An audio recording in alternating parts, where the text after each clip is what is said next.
los escenarios han cambiado. Y fíjense, yo me inicié en la profesión y en la agronomía con la crisis de la anchoveta peruana. Recibía cables en el año 72 en Clarín que decían hay un gran lío en el mundo porque entró en crisis la anchoveta peruana. Y yo decía, ¿qué tiene que ver esto con la agricultura?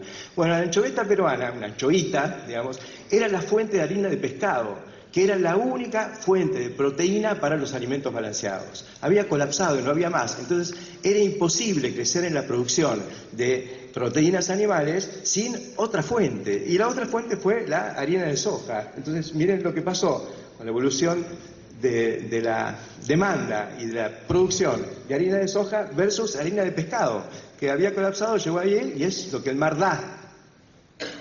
¿Qué hizo la Argentina? ¿Y qué hizo China? China producía 15 millones de toneladas de soja hace 20 años. ¿Saben cuánto produce hoy? 15 millones de toneladas de soja. En esto podemos decir, tiraron la escupidera, no pudieron seguir el tren de su necesidad de soja. Y empezaron a importar. Cuando estuvimos con Jorge Castro en 1998 en China, íbamos con esta cuestión. En la Argentina se acababa de liberar la soja RR. En el año 96. Y la pregunta es, ¿a quién le vamos a vender el aluvión de soja que se viene? Porque todos sabíamos que venía un aluvión de soja. La Argentina producía en ese momento 15 millones de toneladas, lo mismo que China.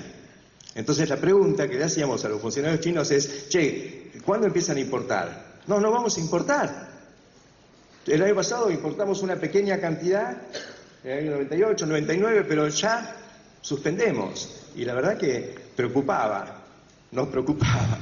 Bueno, fíjense lo que pasó después. Este año China va a importar 65 a 70 millones de toneladas de soja. Y además, ellos en aquel momento, cuando empiezan a importar soja, decíamos, bueno, tratarán de apostar al maíz, que al ser más barato les cuesta más transportarlo. El flete pesa más. Bueno, el año pasado, este año van a importar 5 millones de toneladas de maíz, y para el 2020, según un estudio muy reciente del Departamento de Agricultura de Estados Unidos, van a estar importando 20 millones de toneladas de maíz. ¿Qué hizo la Argentina? Hizo esa curva, la de arriba, la colorada. Esta es la demanda china y esta es la oferta argentina. ¿Cuál fue el plan? Y no hubo un plan, pero nos acoplamos perfectamente con la demanda del principal mercado.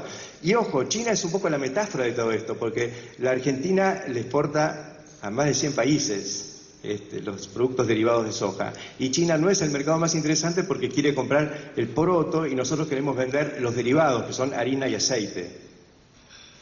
Y así creció la superficie con oleaginosa, fundamentalmente soja, que es lo que está en Colorado. Y lo que está en azul es la evolución de todos los demás cultivos, que como ven, algo ha caído, pero la superficie es sembrada, pero sin embargo se compensó también con aumento de rendimiento. Por eso estamos en estos niveles de 100 millones de toneladas, que eran impensados hace 15 años, y que debieran ser ya 125, 130, si no fuera que desde hace 4 años el sector está estancado y apenas roza las 100 millones.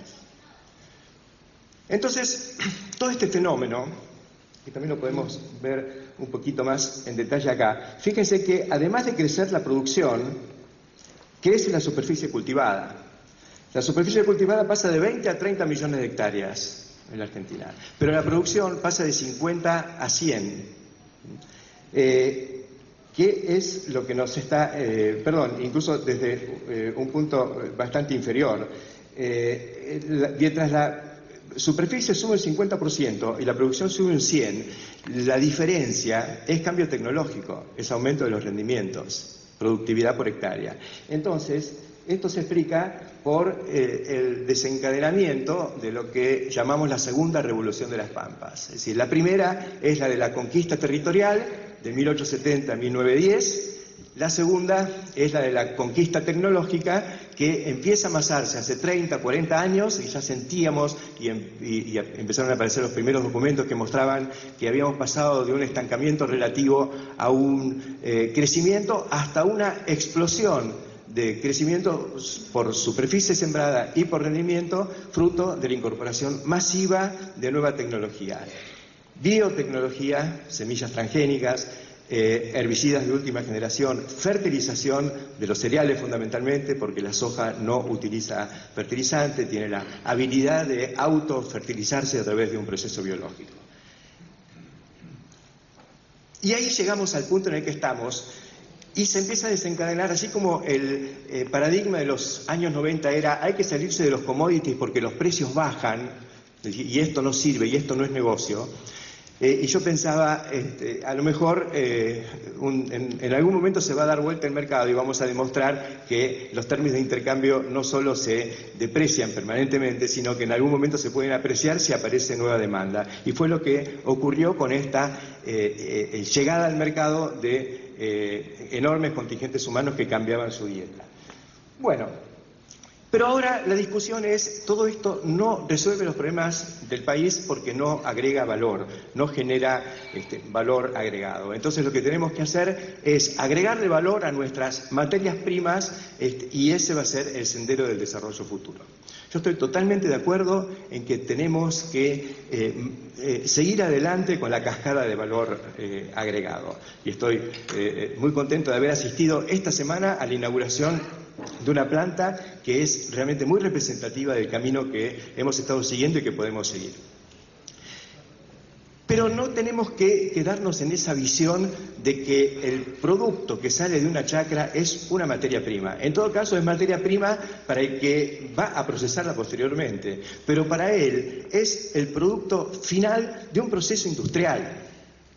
Porque el productor agropecuario hoy es el gerente y el coordinador de una línea de montaje a la que concurren just-in-time insumos de alta tecnología, como las semillas transgénicas, como los fertilizantes, los agroquímicos, la maquinaria agrícola. Entonces, yo digo, cuando estamos exportando un grano de maíz, un grano de trigo, unas semillas de soja, estamos exportando el valor agregado que le puso el productor con su gestión inland, digamos, a todos esos insumos que vienen de la ciudad y de la alta tecnología. Entonces, siempre pongo el ejemplo de la planta de Profértil en Bahía Blanca, que es una planta que tiene menos de 10 años de vida y que utiliza gas que antes se venteaba. Ese gas se perdía. Bueno, hoy se convierte en urea, se lo baja a tierra bajo la forma de grumos de urea. Entonces, si nos imaginamos la situación hace 10 años, ¿no es cierto?, cuando no teníamos gas y de pronto arrancaba Profértil, no sé, el país aparecía con mejores números, porque de pronto teníamos más exportaciones MOI, digamos, de manufacturas de origen industrial. Porque pasábamos de 0 a 100. Pero resulta que al año siguiente pensábamos o nos dábamos cuenta de que no convenía exportar el fertilizante, sino que convenía desparramarlo sobre los campos de trigo, por lo cual al año siguiente las exportaciones MOI bajaban, pero subían las de trigo. Y díganme, ¿el país se primarizaba en ese caso por no exportar manufacturas de origen industrial? En este momento, una fábrica nacional está de cosechadoras, es Basali, está dependiendo de una operación con Venezuela, porque no puede colocar sus cosechadoras en el mercado interno argentino porque está en crisis la demanda de maquinaria. Pero fíjense, colocamos saldos de cosechadoras que no podemos utilizar acá en lugar de exportar cosechadora con valor agregado a través del maíz o la soja. Esa es la visión que tenemos. Una cosechadora tiene neumáticos, tiene pintura, tiene montones de procesos industriales. Todo eso se consume en 5 años en el acto de cosechar soja que se exporta. Entonces, creo que en la visión del valor agregado y del desarrollo nacional tenemos que tomar al campo no más como un proveedor de materias primas para que otros hagan el agregado de valor, sino que es en sí mismo una actividad de intensísimo valor agregado. Ese es el mensaje principal que yo quería dejar hoy. Evaluemos todo lo que se puede hacer a partir de lo que estamos produciendo, pero evaluemos también que lo que se está produciendo, y pruebas al canto, es competitivo, es generador de divisas genuinas, es generador de trabajo competitivo. sin subsidios, y que todo este desarrollo y esta eclosión tecnológica que se ha desarrollado en los últimos años ha sido con todo en contra y sin plan. Me parece que en la medida en que empecemos a planificar en el sentido de la naturaleza de las cosas, todo esto va a fluir de manera mucho más natural. Muchas gracias.